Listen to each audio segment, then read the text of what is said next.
On the plantation outside Charleston, where his family has lived for 8 generations since 1672, Norwood Hasty was asked if he thinks slavery was immoral.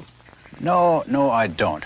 Because when a slave came from Africa, he couldn't speak the language. He was totally untrained to do any job at all that would fit in with the civilization. Someone had to take care of him. Someone had to take care of him 24 hours a day. And it's pretty hard to do that unless you owned a person. So I think slavery just had to be in those early days. Mr. Hasty, what was life like in those early days? As far as the colored people were concerned, I feel that they were a good bit happier than they are now. They had less in the way of material things. But I can remember back in the 20s when I was a small boy, they were always singing at their work. They had a great sense of humor. And now today, they just don't seem to care much about that as they used to. And I think they've lost their sense of humor somewhat, which I deplore. What do you think are the differences between the races? I think there's a refusal to accept responsibility. I think there's a lack of motivation. I've tried here to promote people to foremen, superintendents, but they just refuse to do it. They just don't want the responsibility. They don't worry like the white man. If they have troubles, they go to sleep and wake up the next morning, and that trouble is over. Is it possible that white people have something to do with the lack of ability for blacks to assimilate into this culture? Absolutely. The white man has certainly been prejudiced and to quite an extent unfair. But customs die awful hard. It takes a long time, and everyone knew years ago that the Negro would have to be given equality. But in the South, knowing Negroes as we think we do, we realize it would take time. It's been compared to straightening teeth. It takes a slow, steady pressure. You can't do it with a hammer. And white people's attitudes will change in time. I'm a lot more liberal than I was 5 years ago, and I know I'll be a lot more liberal 5 years from now, and I think almost everyone else is in that category. What has tended to make you more liberal? Well, realization that the Negro is a human being like anyone else. Mr. Hasty, what did you think we were before you began to think of us as human beings? Well, in a way, we thought of you almost as a very superior pet. Something, or rather someone, we had to take care of because we had to do so much of their thinking for them. We had to do almost everything for them except living their own lives. Anything outside, we had to do for them. Mrs. Lionel Legg retains the tone of a past she cherishes. So Daisy was my little playmate, my maid, my friend, and the daughter of old Catherine, who was a cook that we adored.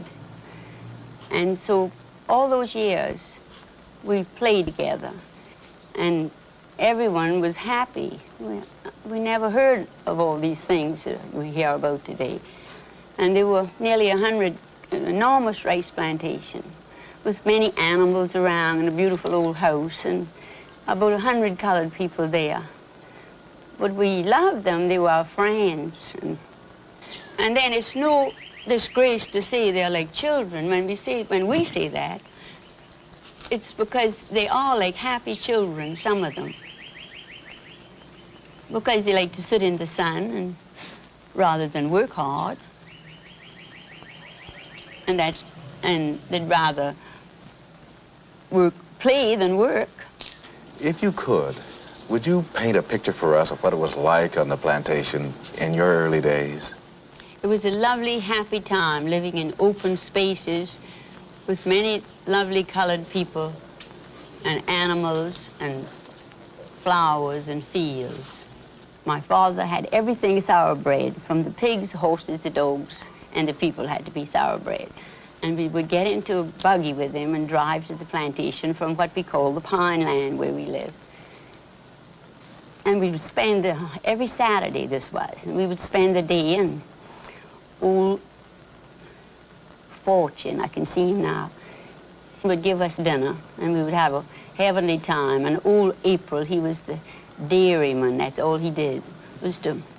All he did was to skim the cream over these great big bowls of clabber and put them in the wooden churn and churn this marvelous fresh butter. That was April's job. He didn't do anything else but love us and skim the cream. The Southern white man just loves to say that, oh, our Negroes are happy.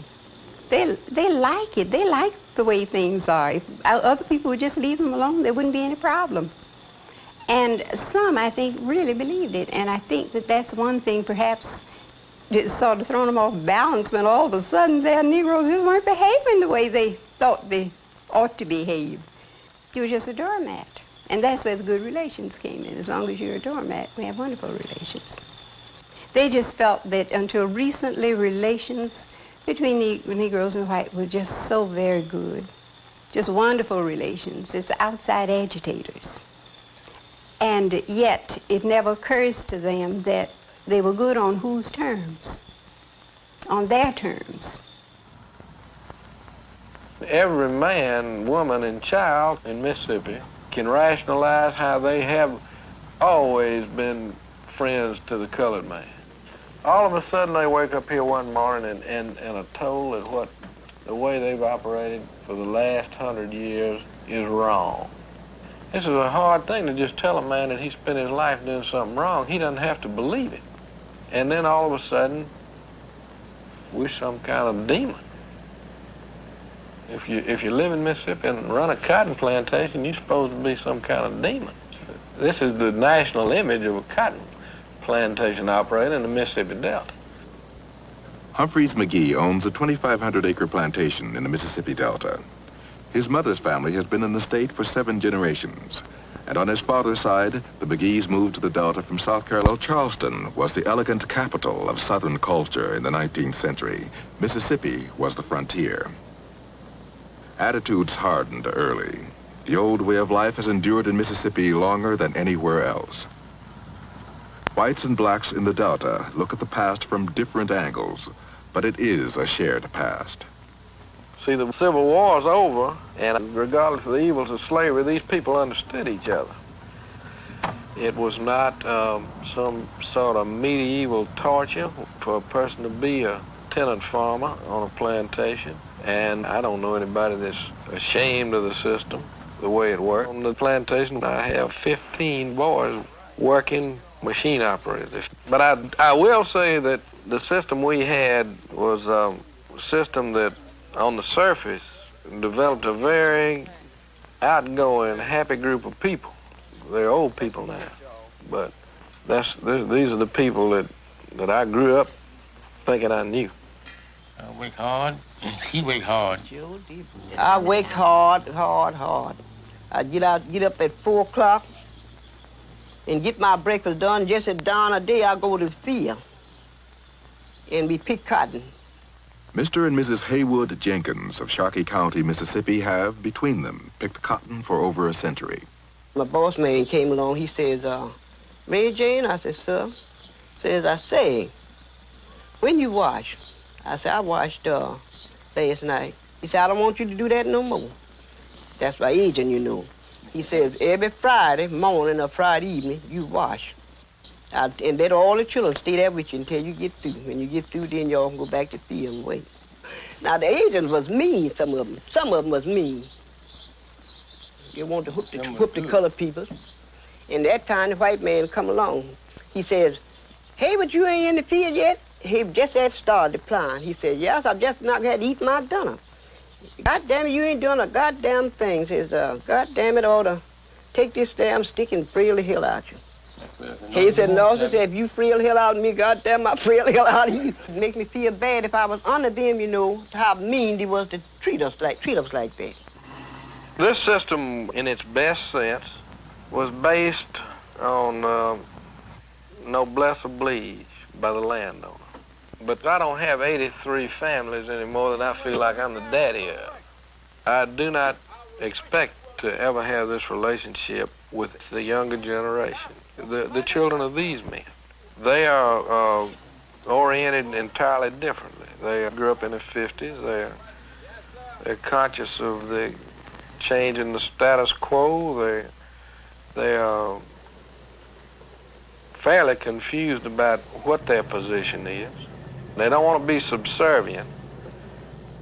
From when I saw my mother and father and my brothers do while I was growing up, I feel that I don't want any of my kids to come in a world like this, because I know some days I saw my mother slaving from 6 in the morning in hot sun, 100-degree weather, from pulling a hoe in a field from 6 until night, with about an hour's break between us all this time, and my father doing labor that machines wouldn't even be made to do hardly.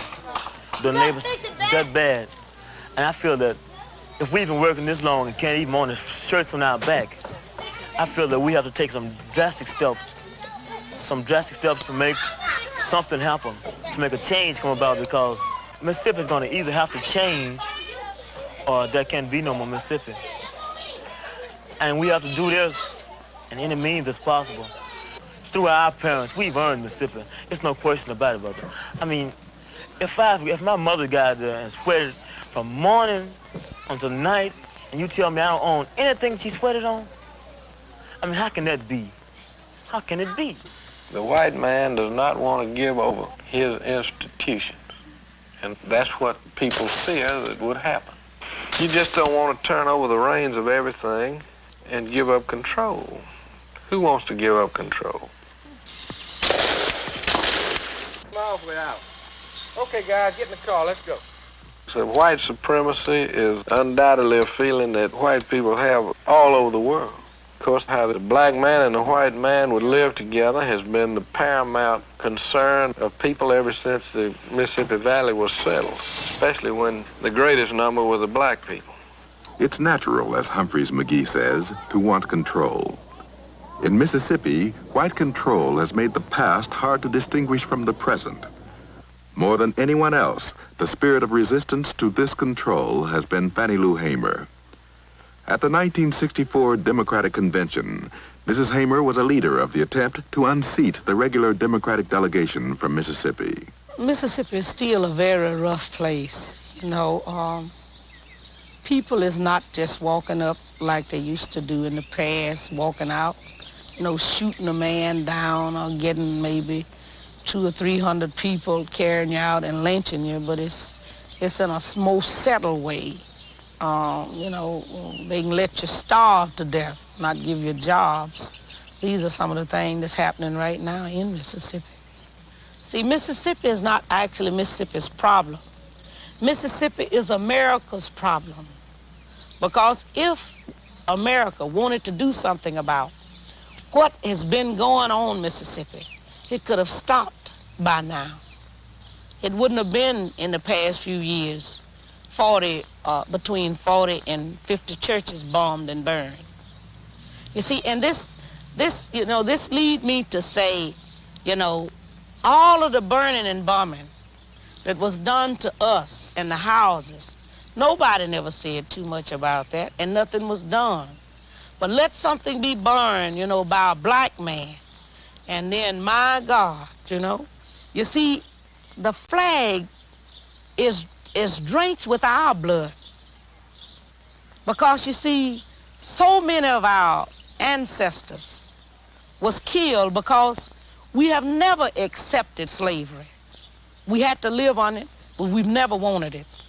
So we know that this flag is drenched with our blood. So what the young people are saying now, give us a chance to be young men, respected as a man, as we know this country was built on the black backs of black people across this country. And if we don't have it, you ain't gonna have it either, because we gonna tear it up. That's what they saying. And people ought to understand that. I don't see why they don't understand that. They know what they've done to us. All across this country, they know what they've done to us. This country is desperately sick, and man is on the critical list. I really don't know where we go from here. Well, bigotry means that you believe in a creed, a cultural stem of life, a way of life, and this I do believe in. I believe that we have communities here we've developed in our country that we have to protect, and I believe a community way of life has been developed for 75 years, and I don't believe it should be broken up. And I think that this is the way we'll have to fight for it from now on in. It's going to be a community life versus those that want to come into it, and that's going to be rough. And if this means racism, it's going to be practiced on both sides. So you're a practicing bigot, then? I'm a practicing bigot. I believe in my way of life. As far as I'm concerned, things are getting worse in America. I haven't seen where America did nothing for the black people.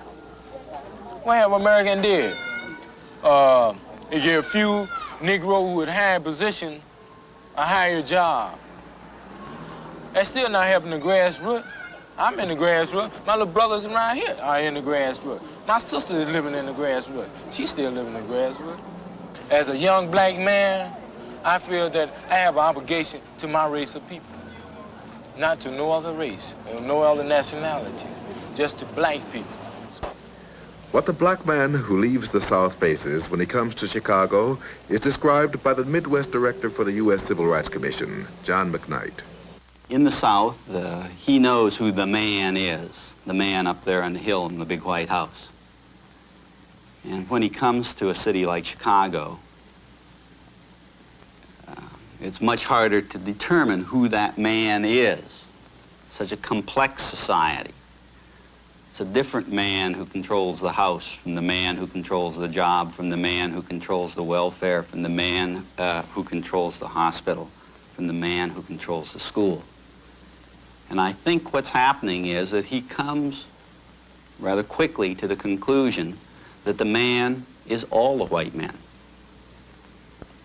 Not being able to discern his specific captor, he decides that all people with white faces are his captors. And to the degree that all white people are engaged in supporting the systems of separation and racist institutions that we have in the North, that judgment is basically accurate. How do these institutions function in a racial way? When we develop any kind of a system that by definition excludes people who are poor, inner city, limited education people, we are saying black only. We might as well put the sign back up because it's the same thing, same bag. The problem that we have in white America is that most white people, when they hear about white racism, most white people say, man, that's not me. I never discriminated against anybody. Never did. And in their sense of what discrimination means or what racism is, they may be right. But they sit residing in a system from which they take full benefit, a system that defines them in and defines black people out. We are going to have to face the fact that we are not a community. A community is where a lot of people develop mutually beneficial relationships with each other. And our racist institutions and the political boundaries of our cities define black people out of the community. White people will sit in their suburban homes and watch their television programs and hear about all of these laws that are being passed. Many of them are beginning to wonder, well, what is it with those colored people down there? Why are they so upset? All this wonderful stuff that we're doing for them. But we aren't focusing on the black man living on the block. He lives in a two-flat on that block, and he knows what the circumstance on that block was 10 years ago. And he knows what it is today, And he, too, has heard about all of those programs and laws being passed. But the hard fact of the matter is that things are not changing for him. It's no wonder that the white population and the black population are pitted against each other when the black man knows that the change is not coming and the white man thinks that major efforts are being undertaken when they are not. So I don't think anybody should be surprised when one sees the black people in an open attack on the system, because I suspect that they don't see that there is any other realistic alternative.